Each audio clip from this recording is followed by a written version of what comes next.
Hello students, welcome to our YouTube channel Success Square Academy. कैसे हैं आप सब? आई होप सब बढ़िया होंगे और सबने पिछले वाली वीडियो डायरेक्टिंग की देख ली होगी। तभी हम नेक्स्ट पार्ट पे मूव करेंगे। तो आज हमारा पार्ट 2 डायरेक्टिंग का, क्योंकि डायरेक्टिंग बहुत बड़ा चैप्टर है तो इसलिए वो एक में तो नहीं समा पाया है, तो हमें पार्ट 2 बनाना पड़ा। तो आज हम पढ़ेंगे पार्ट 2 ऑफ डायरेक्टिंग, जो कि स्टार्ट हो रहा है फाइनेंशियल नॉन फाइनेंशियल इंसेंटिव से। तो बच्चों, नॉन फाइनेंशियल और फाइनेंशियल इंसेंटिव्स कौन से होते हैं?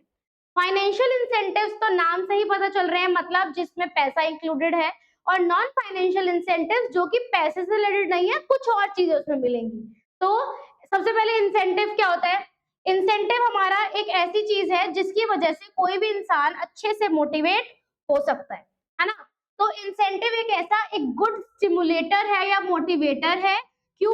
क्योंकि ये एनकरेज करता है किसी भी एम्प्लॉय को कि वो अपनी इंप्रूव कर सकता है एफिशिएंसी लेवल और एक टारगेट तक पहुंच सकता है। नेक्स्ट हमारे दो तरीके के कॉमन इंसेंटिव्स होते हैं, मॉनेटरी, नॉन मॉनेटरी, और वी कैन से फाइनेंशियल और नॉन फाइनेंशियल इंसेंटिव्स। तो सबसे पहले पढ़ेंगे हम मॉनेटरी या फिर फाइनेंशियल इंसेंटिव्स के बारे में। तो ये एक रिवॉर्ड है या इंसेंटिव है जो आप कैलकुलेट करते हो इन टर्म्स ऑफ मनी। मतलब कोई भी चीज आपको अगर पैसे के रूप में मिल रही है तो वो आपके क्या होते हैं, मॉनेटरी या फाइनेंशियल इंसेंटिव्स, जैसे कि बोनस, या फिर हमारा मिलता है कि आपने छुट्टियां नहीं करी तो आपको उसके लिए भी वो मिलता है ना, इंसेंटिव मिलता है। तो उसको हम बोलते हैं मॉनेटरी या फिर फाइनेंशियल इंसेंटिव। ठीक है, तो कॉमन मॉनेटरी इंसेंटिव्स कौन से हैं बच्चों? सबसे पहला पे एंड अलाउंस। ऑब्वियस सी बात है कि आप काम कर रहे हो तो आपको सैलरी मिल रही है उस चीज की, तो वो भी एक इंसेंटिव है जिससे आप मोटिवेट होते हो। दूसरा, productivity linked with wage incentives, मतलब कि एक दिहाड़ी वाला भी होता है कि आपको दिहाड़ी के अकॉर्डिंग पैसा मिलता है, वो भी एक तरीके का इंसेंटिव ही होता है। दूसरा, बड़ी बड़ी कंपनी बोनस दिए जाते हैं। ठीक है, बोनस भी एक ऐसा इंसेंटिव है जो सैलरी वेजेस से अलग होता है, तो वो भी एक मोटिवेट करने का तरीका है। फिर है प्रॉफिट, प्रॉफिट शेयरिंग। आप किसी इंसान को प्रॉफिट भी दे सकते हो काम करने का, अगर काम अच्छा हुआ प्रॉफिट का शेयर दे सकते हो। पार्टनरशिप भी होती है, स्टॉक ऑप्शंस भी होते हैं, मतलब कि वो कोई पार्टनर्स हैं तो उनको भी इंसेंटिव्स दिया जा सकता है। रिटायरमेंट बेनिफिट्स, आपने देखा होगा कितनी बारी क्या होता है, हमारी पेंशन वगैरह, प्रोविडेंट फंड्स वगैरह में मिलते हैं, तो वो होता है रिटायरमेंट बेनिफिट, जिसको हम काउंट करेंगे monetary incentive he. Perks and fringes benefits perquisites means कि ये एक स्पेशल बेनिफिट है, जैसे कि मेडिकल फैसिलिटी, फ्री एजुकेशन। आजकल क्या है कि बड़ी बड़ी कंपनीज के अंदर जब आप ज्वाइन करते हो तो आपको ये सब बेनिफिट्स मिलते हैं, कि जैसे आपको लीव मिल जाएंगी, हाउसिंग फैसिलिटी मिलती है, फ्री एजुकेशन, कुछ कुछ कंपनीज में ये है। नेक्स्ट आ जाओ। नेक्स्ट है हमारे non monetary non financial incentives. Non monetary non financial मतलब जो चीजें पैसे से रिलेटेड नहीं होती, जिसको आप मॉनेटरी टर्म्स में काउंट नहीं कर सकते। ठीक है, तो वो इंसेंटिव्स कौन से हैं भाई? जैसे कि स्टेटस, आपको कोई स्टेटस मिल रहा है, स्टेटस कोई पैसा थोड़ी है, बट वो आपकी इज्जत है। तो जितनी भी चीजें पैसे से अलग होती है उनको बोलते हैं नॉन मॉनेटरी, क्योंकि आज के टाइम पे हर तरीके का इंसान है। कुछ ऐसे हैं जो पैसे के पीछे भाग रहे हैं, कुछ ऐसे हैं जो अपनी रिस्पेक्ट के पीछे भाग रहे हैं। तो नॉन मॉनेटरी का मतलब है कि आपको एक स्टेटस पोजीशन मिलेगी, पैसा नहीं मिलेगा। तो सबसे पहला है स्टेटस, दूसरा है ऑर्गेनाइजेशनल क्लाइमेट। आज के टाइम पे गर्ल्स चाहती हैं कि हमें ऐसा क्लाइमेट मिले जो कि बहुत अच्छा हो काम करने के लिए, भले ही पैसा कम मिल जाए। तो एक ऑर्गेनाइजेशनल क्लाइमेट भी क्या है हमारा, इंसेंटिव है। करियर एडवांसमेंट अपॉर्चुनिटीज, मतलब अगर मुझे ऐसा लग रहा है कि इस फॉर्म के अंदर मेरा करियर ग्रो कर सकता है और मैं और अच्छा काम कर सकती हूँ, तो वो भी मेरे लिए एक नॉन मॉनेटरी इंसेंटिव है। जॉब एनरिचमेंट, मतलब एम्प्लॉयज जो है बोर हो जाते हैं एक ही नॉर्मल रूटीन फॉलो करने के लिए, तो उनको क्या करना पड़ता है, वो अलग अलग काम उनको अगर मिले तो उनके लिए वो इंटरेस्टिंग हो जाएगा, है ना? फिर ये भी एक इंसेंटिव है। एम्प्लॉयज रिकॉग्निशन मींस जब भी कोई गुड एफर्ट लगता है या फिर पॉजिटिव एटीट्यूड दिखता है किसी सबऑर्डिनेट से, तो हमें क्या करना चाहिए, रिकॉग्नाइज कराना चाहिए। मतलब कि भाई हाँ देखो इसने कितना अच्छा काम किया है, मतलब उसको सॉर्ट ऑफ एप्रिसिएशन देनी चाहिए, जो कि नॉन मॉनेटरी इंसेंटिव में ही आती है। फिर उसके बाद एम्प्लॉय पार्टिसिपेशन, अलग अलग चीजों के अंदर एम्प्लॉयज को भी पार्टिसिपेट करवाओ, डिसीजन मेकिंग में उनकी भी हेल्प लो, जिससे कि उनको क्या रहे, मोटिवेशन रहे। ऑटोनॉमी या फिर एम्प्लॉयज एम्पावरमेंट, मतलब कि लोगों को ये फील कराओ कि जो उनकी जॉब्स है वो इंपॉर्टेंट है। ये फीलिंग क्या करती है, पॉजिटिव कंट्रीब्यूशन देती है कि कोई भी इंसान बहुत अच्छे से काम करेगा। तो ये थे हमारे सारे नॉन मॉनेटरी इंसेंटिव्स। नेक्स्ट आ जाओ लीडरशिप। लीडरशिप, पहले हमने सुपरविजन पढ़ा था, मोटिवेशन, आज हम पढ़ेंगे लीडरशिप।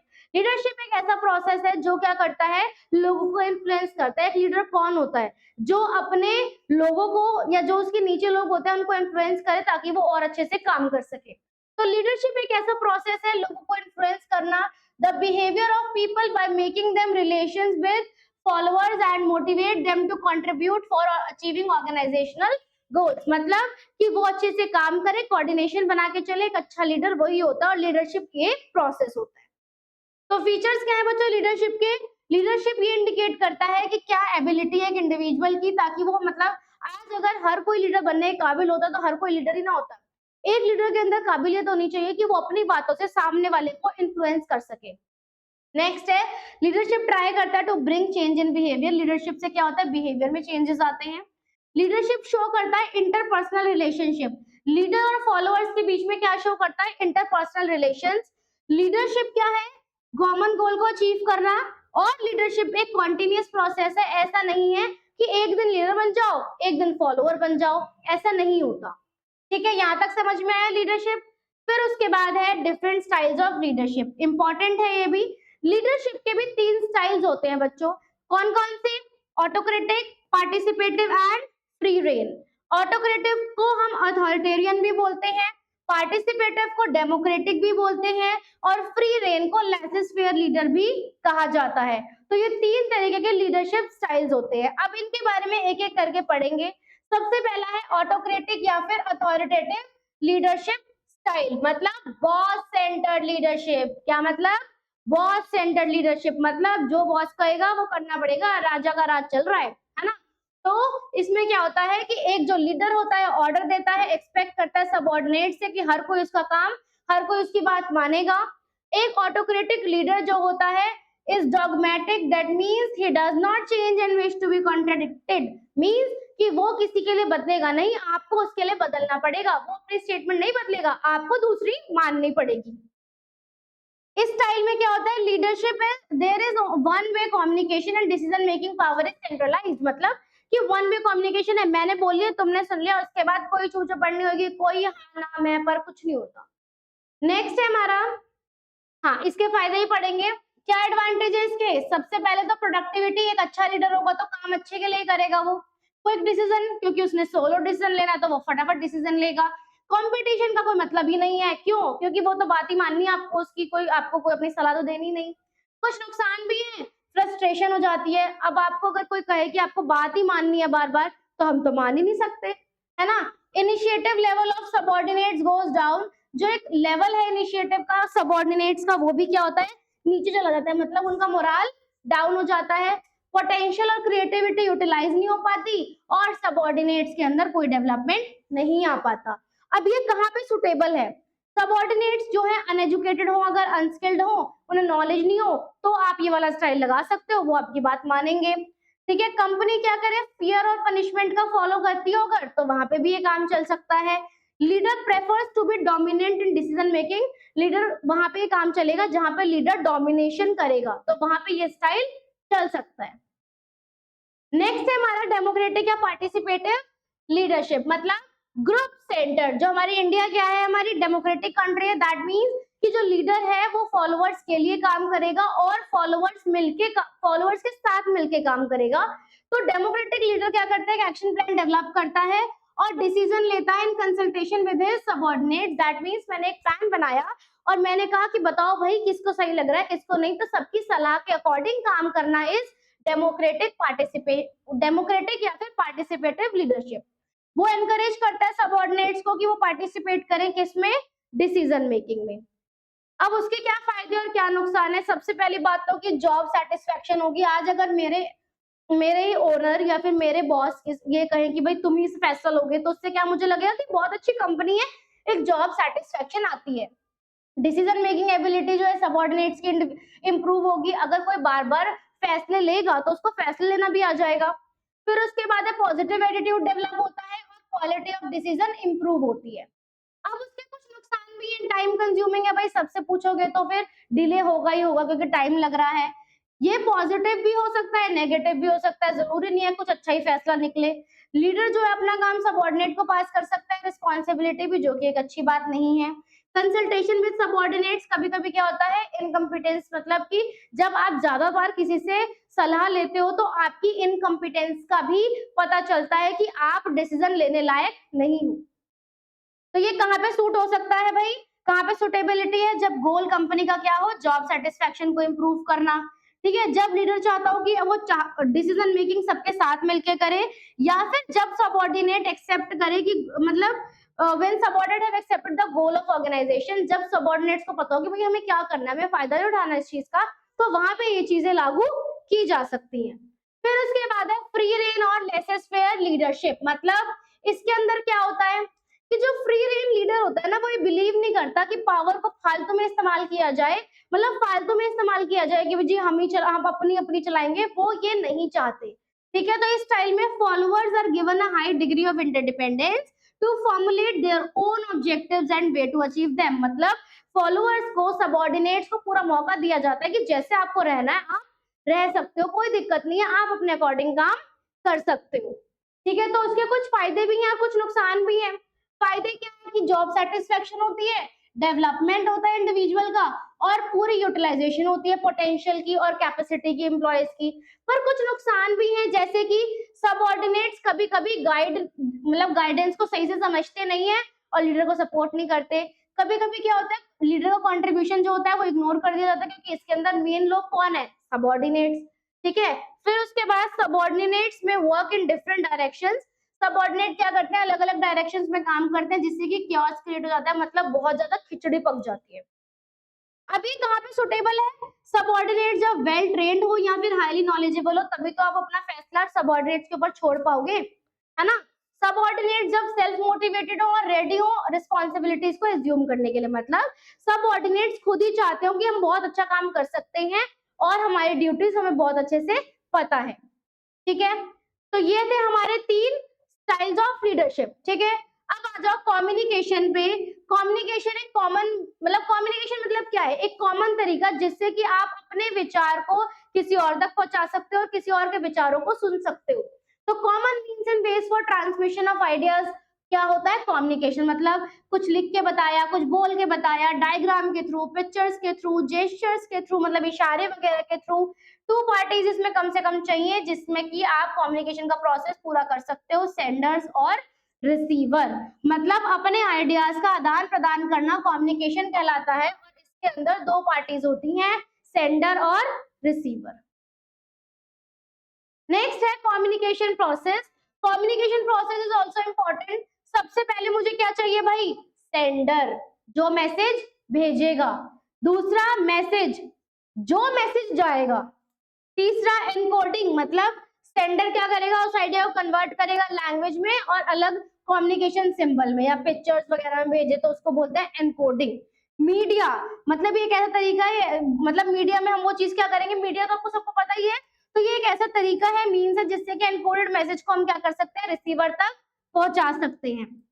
फिर उसके बाद है डिकोडिंग, मतलब जो आपका एनकोडेड मैसेज था उसको डिकोड करना, लैंग्वेजेस वगैरह को उसकी डिकोड करना और मैसेज को समझना। फिर उसके बाद रिसीवर चाहिए भाई, रिसीवर एक वो इंसान है जो आपके मैसेज को रिसीव करेगा। फिर उसके बाद फीडबैक लेना कि भाई आपको समझ में आ गया हमने क्या मैसेज दिया था, जो हमने मैसेज दिया वो सही से पहुंच गया। फिर उसके बाद है नॉइज। नॉइज एक ऐसा एलिमेंट है जो मतलब कि डिस्टरबेंस, डिस्ट्रैक्शन और इंटरप्शन, जिसका मतलब जिसकी वजह से काफी सारी चीजों में डिस्ट्रैक्शन, डिस्टरबेंस वगैरह होता है, फिर वो चेक करेंगे। ठीक है, तो ये था हमारा प्रोसेस ऑफ कम्युनिकेशन। ये लाइन वाइज ही होंगे इसके स्टेप्स, ऐसा नहीं ऊपर नीचे नहीं कर सकते, इसके स्टेप्स हमेशा लाइन वाइज चलेंगे, कोई भी प्रोसेस हो उसके स्टेप्स लाइन वाइज ही होते हैं। तो अब हमारे पास 2 तरीके की कम्युनिकेशन होती है, ऑर्गेनाइजेशनल कम्युनिकेशन। पहला मेरा है फॉर्मल और दूसरा है इनफॉर्मल, मतलब एक फॉर्मल कम्युनिकेशन होती है, एक इनफॉर्मल कम्युनिकेशन होती है। मैंने फॉर्मल और इनफॉर्मल पहले लास्ट क्लास में पढ़ाया था। अब आप मुझे कमेंट सेक्शन में कमेंट करके बताओ कि फॉर्मल का मतलब और इनफॉर्मल का मतलब क्या था और वो कौन सा टॉपिक था जो हमने लास्ट क्लास में पढ़ा था।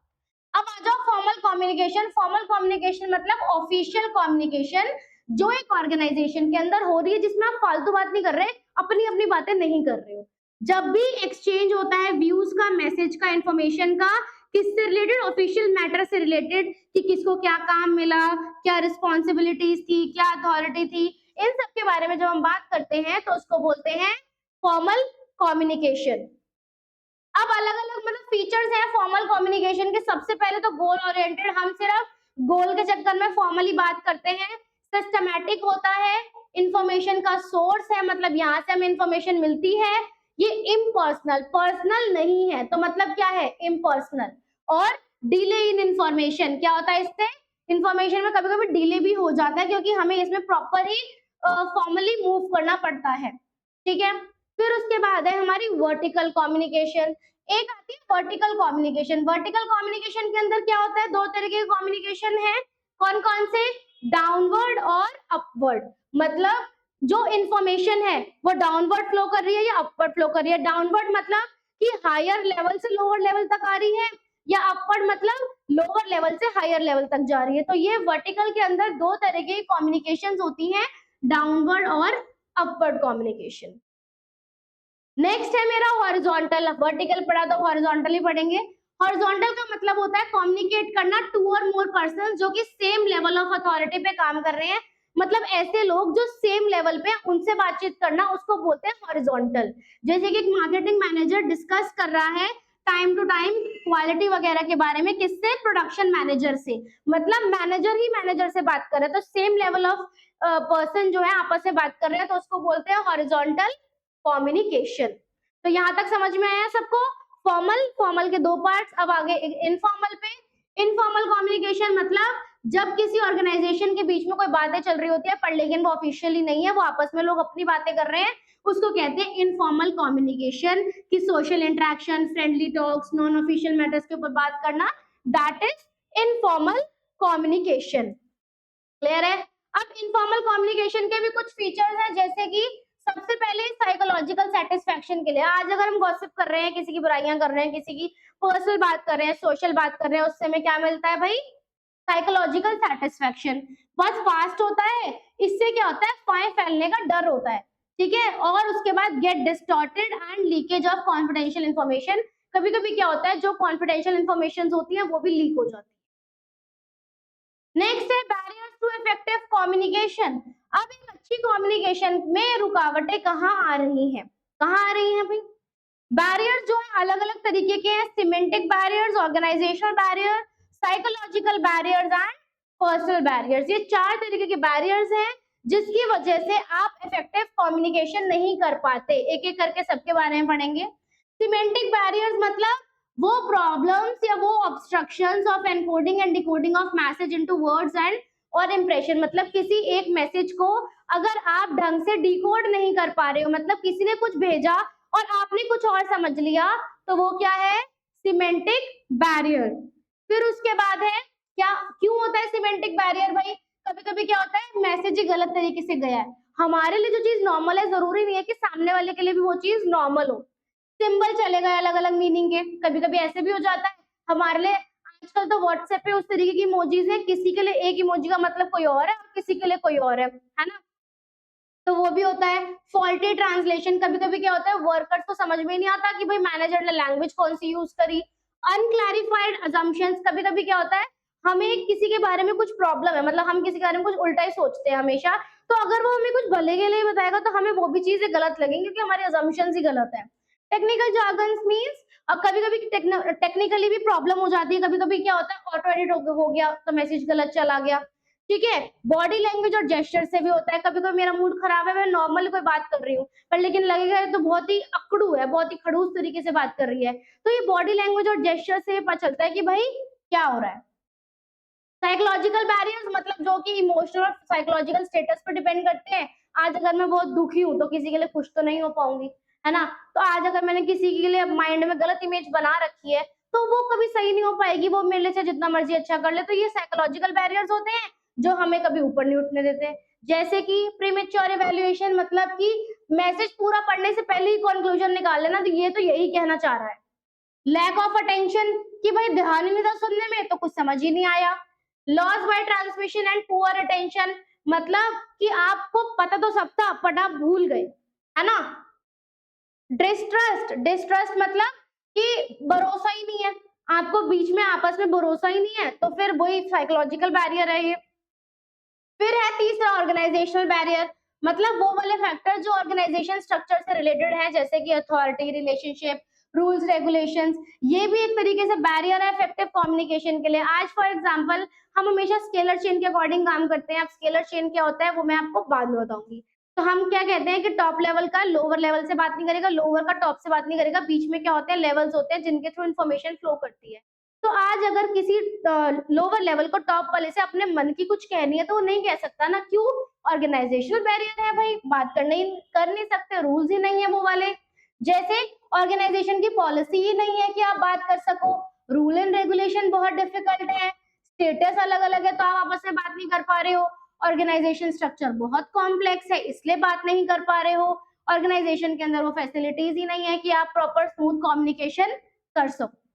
कुछ पर्सनल बैरियर्स भी होते हैं, सर्टेन पर्सनल फैक्टर्स होते हैं सेंडर रिसीवर के, मेन फ्रेंड्स से फ्री फ्लो ऑफ इंफॉर्मेशन। वही पर्सनल बैरियर कि मेरे पर्सनल ग्रजेस है किसी के साथ तो मुझे बात ही नहीं करनी, जिसकी वजह से बहुत सारी चीजें इफेक्ट होती हैं। जैसे कि कुछ personal barriers, lack of confidence of superior in his subordinate, मतलब मुझे ऐसा लगता है मेरे से जो नीचे काम कर रहा है वो कुछ कर ही नहीं पाएंगे, तो वो मेरा पर्सनल बैरियर है। ठीक है, लैक ऑफ प्रॉपर इंसेंटिव्स, कि भाई प्रॉपर इंसेंटिव नहीं मिल रहा तो मेरा मन ही नहीं कर रहा काम करने का। ठीक है, hide information, fear of challenge to authority, मतलब कि मुझे कोई बात बुरी लग रही है पर लेकिन मेरे को डर लग रहा है कि अगर मैंने ये बात रिवील कर दी है, मैंने अपनी अथॉरिटी से मतलब अपने से ऊपर वालों को कोई बात बोली तो कहीं मेरी जॉब ना चली जाए, तो मैं कुछ बोल ही नहीं पा रही हूँ। अनविलिंगनेस टू कम्युनिकेट, मैं बोल नहीं पा रही हूँ, मैं बहुत शाय हूँ तो मैं बात ही नहीं कर पा रही हूँ। ठीक है, तो ये सब हमारे बैरियर थे जो एक इफेक्टिव कम्युनिकेशन में आते हैं। फिर उसके बाद है इम्प्रूविंग कम्युनिकेशन इफेक्टिवनेस। अब आप कम्युनिकेशन को कैसे इंप्रूव कर सकते हो? सबसे पहला आइडिया भाई क्लैरिफाई करो, मैं ये इसलिए बोलना चाहती थी। Communication according to the need of receiver, आप कम्युनिकेट करो किसके अकॉर्डिंग, जो वो सुनना चाहते हैं। कंसल्ट करो भाई अदर्स बिफोर कम्युनिकेटिंग, कि भाई हम ये बात कर ले तुमसे, प्रॉपर लैंग्वेज का, टोन का, कंटेंट का यूज करो, फीडबैक लो कि जो मैंने कहा था तुम्हें समझ में आया है, फॉलो अप लो, गुड लिसनर बनो, communication for the present as well as for future, मतलब ऐसा नहीं है कि अगर कोई गुस्सा आ रहा है कभी तो हर सब कुछ यही निकाल दो, ऐसा नहीं है, ये भी सोचो कि फ्यूचर में भी काम पड़ सकता है, फ्यूचर में भी बात करनी पड़ेगी। Convey things of help and value of listeners, और वो चीज कन्वे करो जो किसी के लिए हेल्पफुल। क्लियर है यहाँ तक? तो ये था हमारा कम्युनिकेशन का पार्ट कि भाई कम्युनिकेशन क्या होता है, क्या फायदे, क्या नुकसान, क्या टाइप ऑफ कम्युनिकेशन है, प्रोसेस ऑफ कम्युनिकेशन, और क्या क्या बैरियर्स आते हैं, कैसे कैसे हम इम्प्रूव कर सकते हैं। तो ये सारा हमारा था कम्युनिकेशन। तो यहाँ तक समझ में आया? ये चैप्टर यहीं पे हम क्या करेंगे, वाइंड अप करेंगे, और इसके अंदर और कुछ नहीं है, सारी चीजें हमने कवर कर ली हैं ऑलरेडी। तो ये था पार्ट 2 डायरेक्टिंग का, जो आज खत्म हो गया डायरेक्टिंग का पार्ट। अब हम बात करेंगे नेक्स्ट स्टाफिंग पे नेक्स्ट क्लास में। तो आज के लिए इतना ही। अगर किसी को कुछ में किसी भी चीज में डाउट है, कुछ भी चीज समझ नहीं आई, तो आपको सबको पता है क्या करना है, कमेंट सेक्शन में कमेंट करना है ताकि हम उस चीज को क्लैरिफाई कर सकें। तो बच्चों आज के लिए इतना ही। Thank you so much and have a nice day.